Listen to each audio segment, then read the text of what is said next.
Doors Awareness Podcast, a place where we collect stories and circulate life-changing wisdom. I'm your host, Asher, and our guest today is Krista.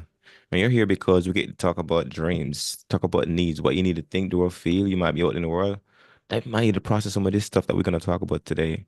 And I have the amazing Krista with me today, and we get to talk about how we love our own dreams. So, with that said, Crystal, do you mind telling us where you're hailing from, what you specialize in, how you add value to the world, and who you being a hero to? And we gonna get into dreams.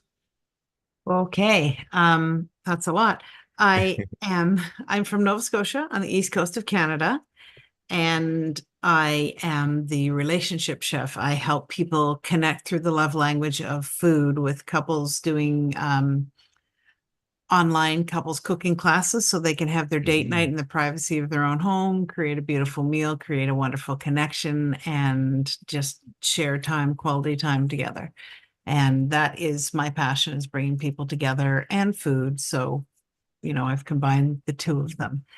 Um, who have I been a hero to? That's tough. I'd like to think I'm a hero to my kids, but they're young adults, so they're still at the they know everything stage. So I think at some point maybe I might be a hero to my kids. Um, I know that I've met a lot of people and come in contact with a lot of people who were starting families. And one friend of mine in particular really looks up to the way I've raised my kids and the attitude I have towards parenting. And I think that I have helped her along the way to be a better parent herself in Mm. her own right. Well, thank you, Krista, for sharing that. You gonna be you are being a hero. A lot of us don't know how many people have been a hero to sometime, but we should do a poll sometime one of these days, like, hey, I wonder if I'm a hero to you or not, and then see what people say about you. Because something I did when I was getting out of the military, I'm gonna share this before we get jump into.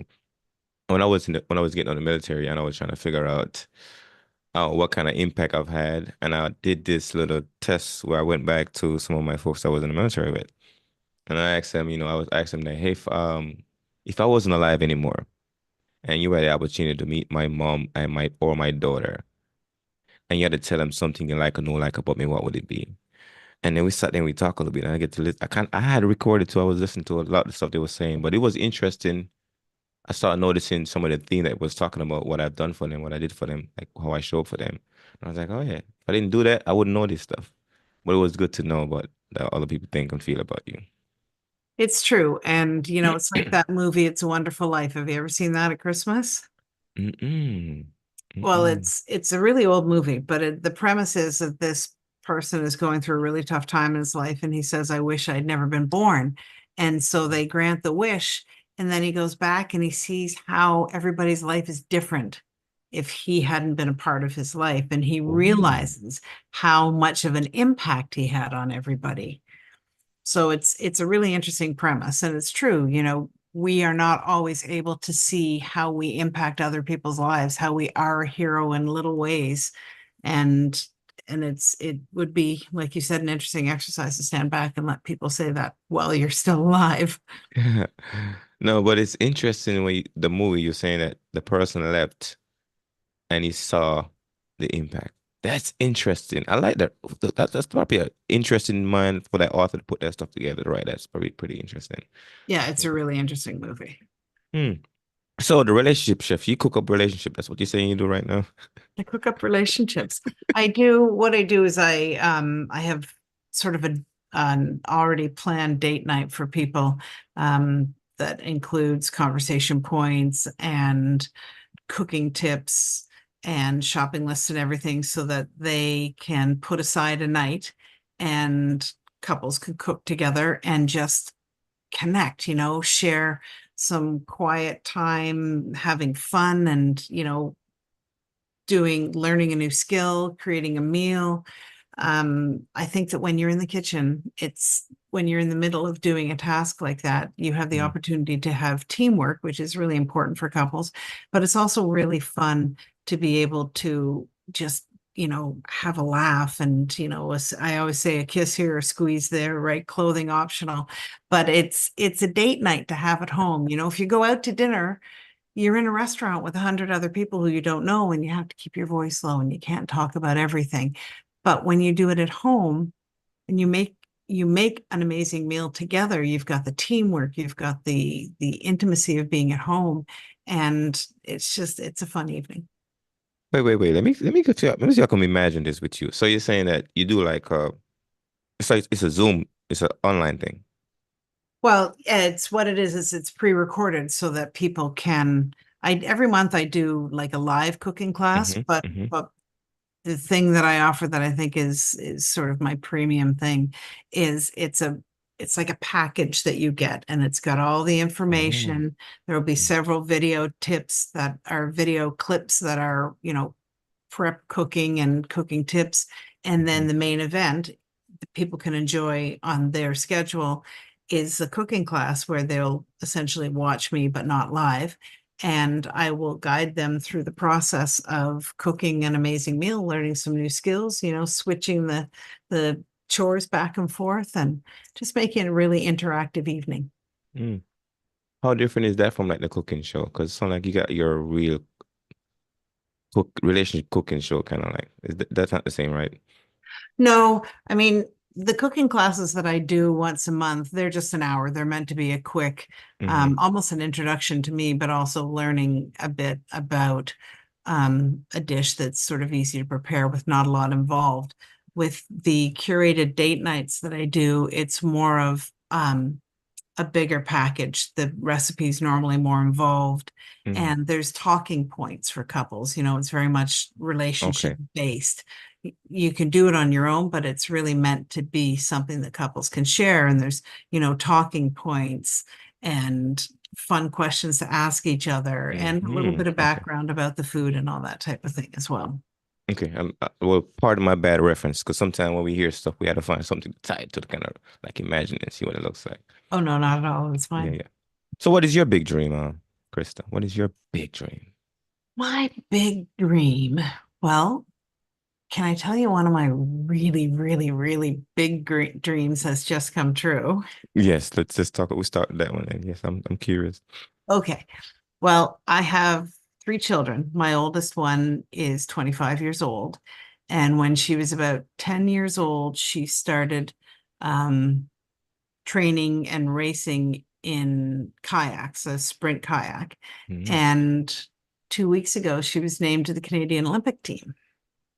Congratulations to her and to you.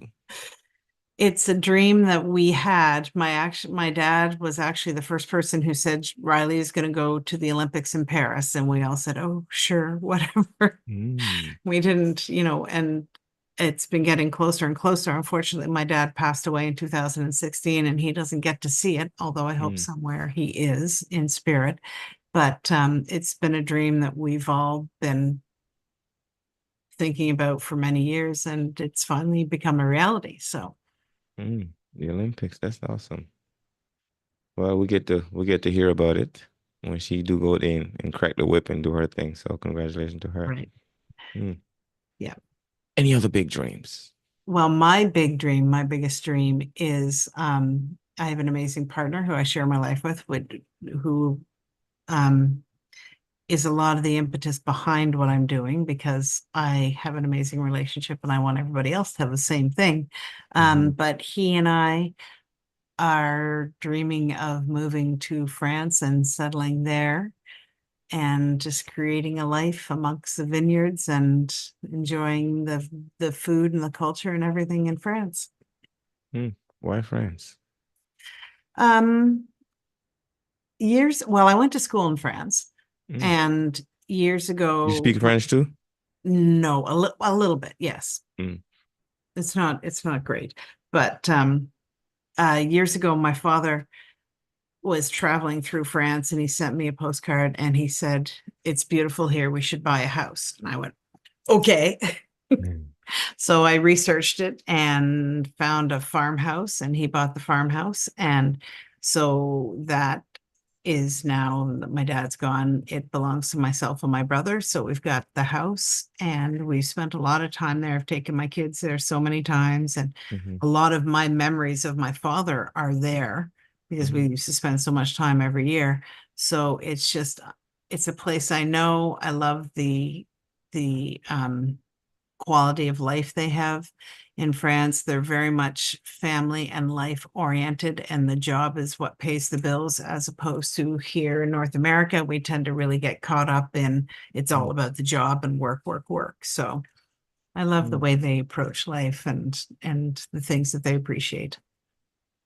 I see why you're into cooking. If you like the French culture, then cooking makes sense now to me. Okay. Hmm. So looking back at your own journey, if you had to go Mhm. back into your history and look at some of the things that you've made real in your own life, and you had to talk about that to anyone that's probably listening right now, like, okay, what have I accomplished? What were some of my dreams in my early years? What are some of those dreams that you actually got done and you really appreciate them that you want to share? Um, well, probably well, it's tough to say. Accomplishments come in many shapes and forms, right? Hmm. When I went to school in Paris, I went to Le Cordon Bleu École de Cuisine in Paris, which is, if anybody is follows cooking or whatever, it's the same school that Julia Child went to. I went there, I had an amazing time, and I finished first in my class, which is, I always say, in a patriarchal society like France, where all of the instructors were men, middle-aged men, and I not only was a foreigner, but a woman as opposed to, a lot of the French guys that were there. So I think it's quite an accomplishment. I'm very proud of that accomplishment, finishing first in my class.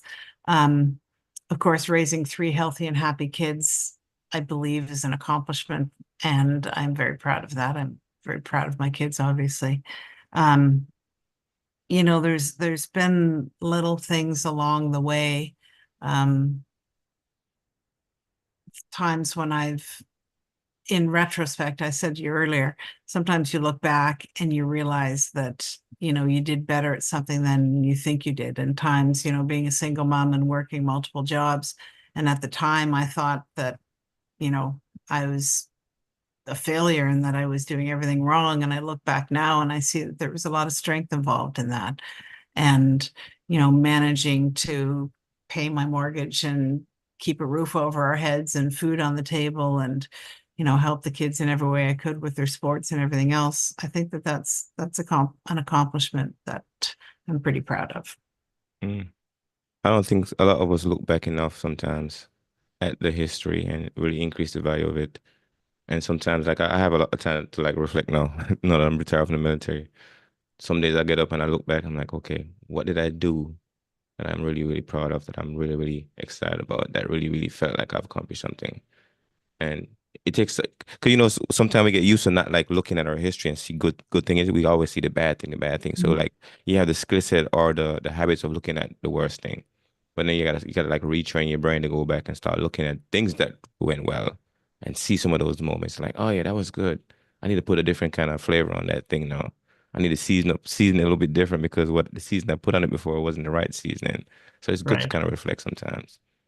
And I've always thought, yeah, and I sort of keep this motto throughout a lot of things, but you try something, it doesn't work out, then you move on and do something else.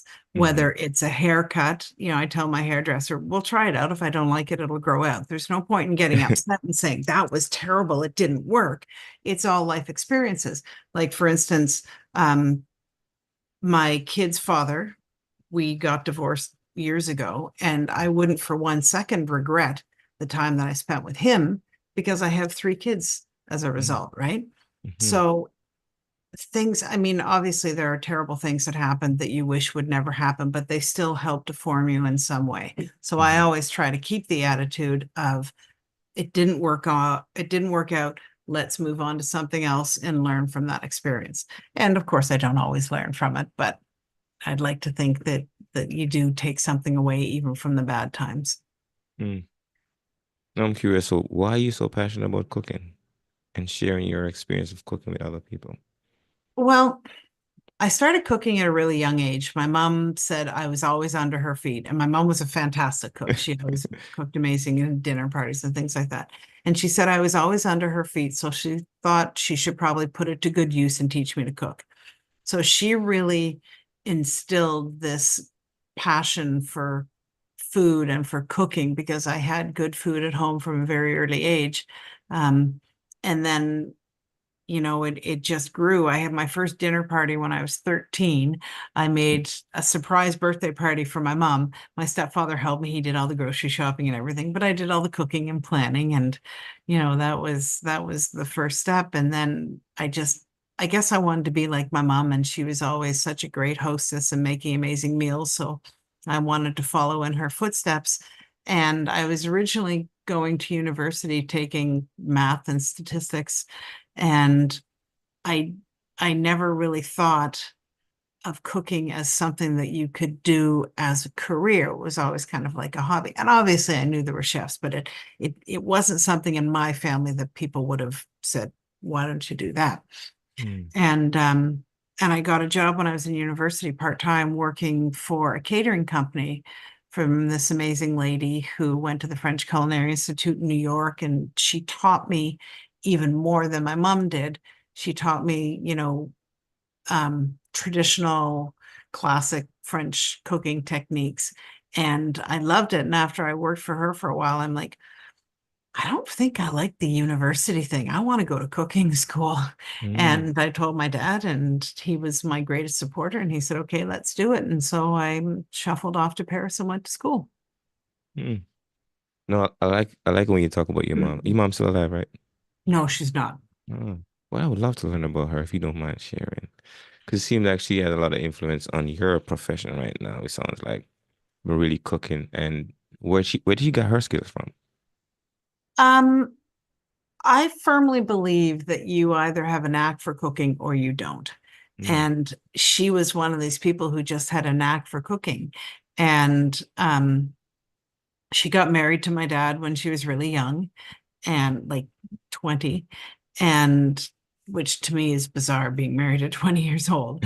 But it's and he was working, actually they were living in the States in Boston, and he was working for John Hancock, and he had a pretty good job, and he had to um work with or entertain Mm. clients and coworkers and whatnot. And so entertaining was something that she had to learn pretty quickly because they would have people over from work or whatever. And she was always really very vivacious and stylish. And so when she did something, she would learn about it and do it properly. And so food was no different from her for her. So she learned to cook food and cook amazing dishes. And when people came over, they were always very happy and very satisfied with what she served and the meal that she presented. So just carried on through her life. Mm. And no, you got the flag. And now that's me. Yep. Um, no, I can see the dream, the vision that you're talking about now with getting people to cook up the relationship in the kitchen. Oh my God. Huh. And how do you, so I'm sure you were sitting down figuring out this name. How do you come up with your name? Um, it was just kind of popped into my head.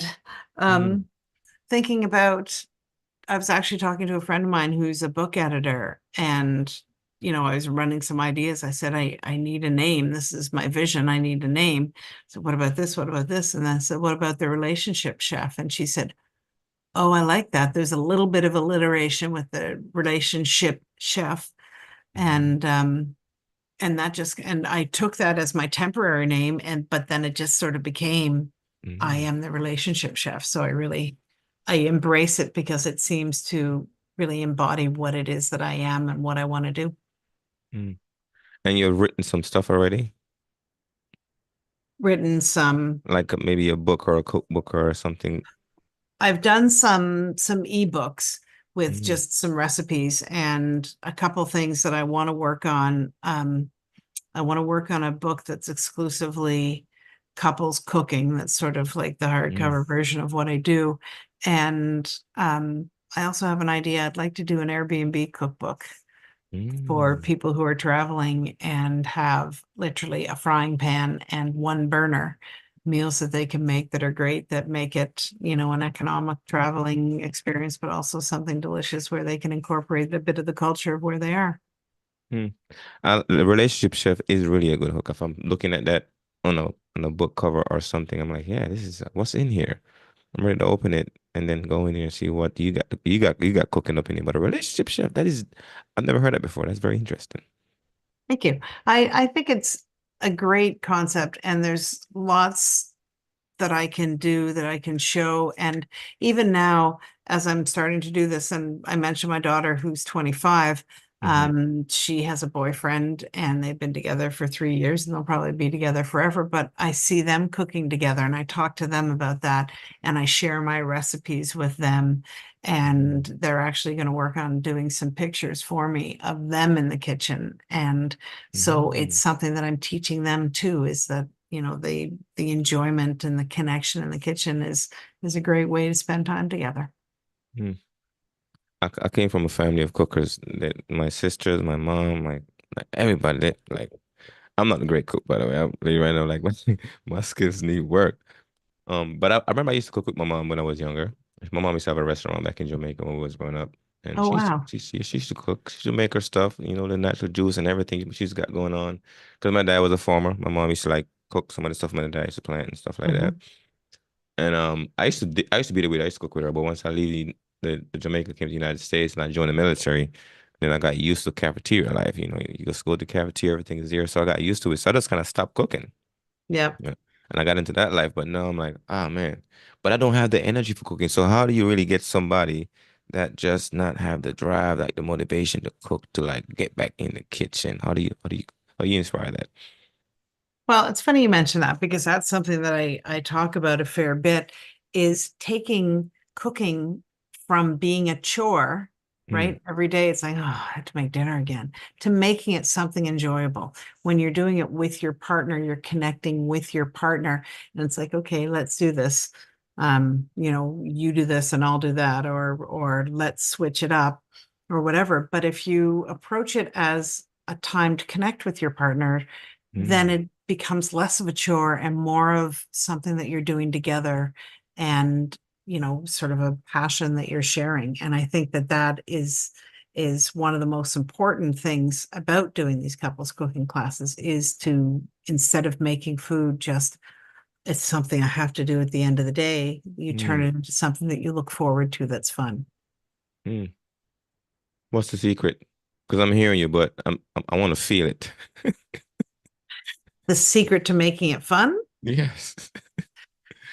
Um, I think really what you have to do is you have to um, tell your partner, let them know that you're interested in them, you're interested in spending this time with them and connecting with them.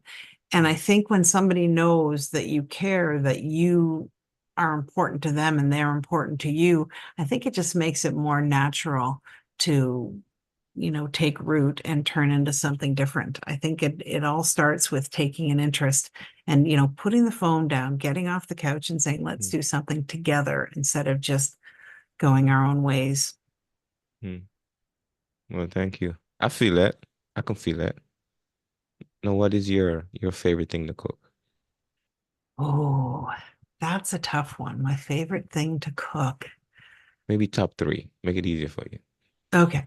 Well, I love cooking a nice turkey dinner, which is not really that chef-ish, but I do love a good turkey dinner. And, I make all the rolls from scratch and I put cornbread in the stuffing and all that stuff. So I love making a great turkey dinner. Um, I have a recipe for salmon cakes that I really enjoy doing with the fresh mango salsa. And Mm, that's something that just comes easily to me. Um, and my partner Billy and I do sort of fun things in the barbecue and different things. Like we've barbecued a couple turkeys and, brisket and things like that. And I love cooking with him and doing the charcoal barbecue, which is something I didn't do before I met him. So, mm, and I still don't, sorry, he does it, but I like doing it together, preparing that and creating a meal with him and just sort of exploring the barbecue a bit. mm. No, earlier was talking about the cultural food and stuff like that. We was talking about that stuff. But I'm curious now which one of those cultural food you would love to master that you haven't mastered cooking yet. That you would just like, I would like to master that culture food. Ooh, that's tricky. Hmm.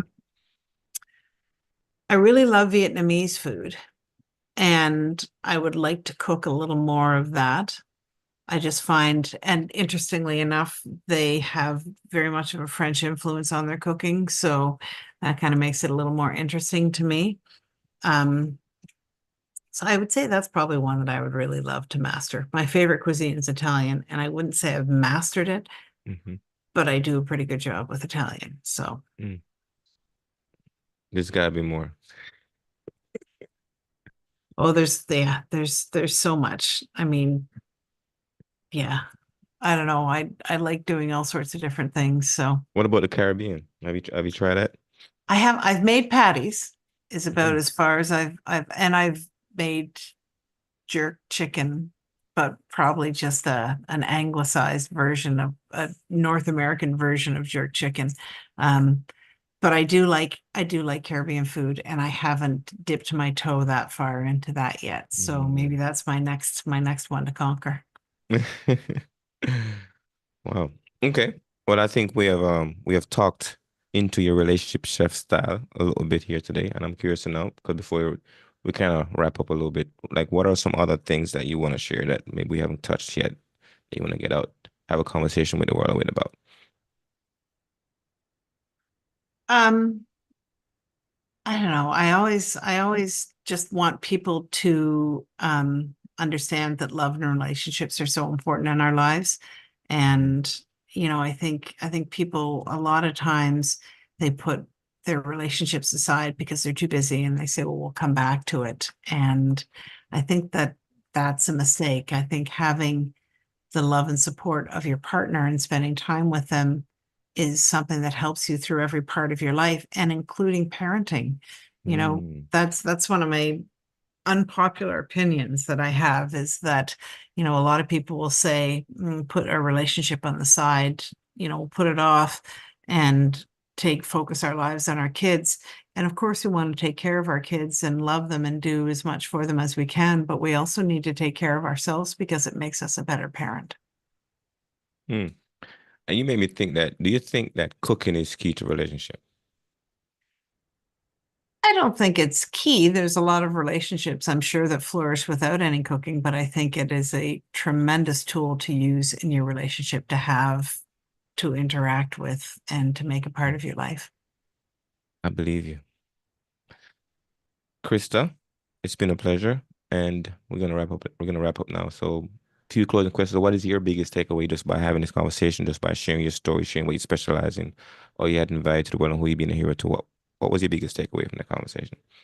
I think it's important for us to remember the things we have accomplished and bring to the foreground all of our successes in life and celebrate those in little ways rather than focusing on the negative things. I think you're right that, we look back and we do have a lot of accomplishments and successes that we need to be proud of.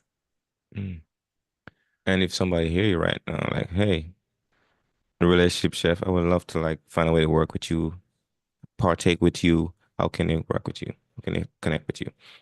I always tell people to go to my personal Facebook profile, and my name is Krista Melanson. Melanson is probably the best way, but they can also visit my website, which is Krista, Krista dash Marie, Marie.com/ chef's kiss, all Mm. one word. Chef's kiss. Chef's Kiss, Chefskiss. That's the name of my cooking classes that I do every month. Because it's Interesting. all, The French. All right, Krista. Well, last question. What is that one thing or two things when people do it drive you crazy? um, drives me crazy when people say they don't have time to do something because I know how much time people spend on their phones. Mhm. Anything else? Um, I hate people who drive slow in the fast lane. Those guys. Right? I used to be in Europe. I love how the folks drive in Europe. They understand like the rules of the road. They do. Yeah, Keep but moving. not here. No. North America, they don't know how to drive, but in Europe, No. they know how to drive. It's a little scary sometimes, but it's great. Yeah, yeah. It was a pleasure here, Krista, to connect with you, hearing about your story, learn about your family history and how you really, really find value in the stuff that you're specializing right now. Thank you, And Asher. It's nice to meet you too. and I wish you all the best. And All right. congratulations to your daughter again. Thank you. Take care. And and folks, you tune in to Pandora's Awareness Podcast, a place where we collect stories and circulate life sharing wisdom. And you've got some wisdom and some inside, hindsight and foresight from Krista today. So I hope you be able to use that and add value to your own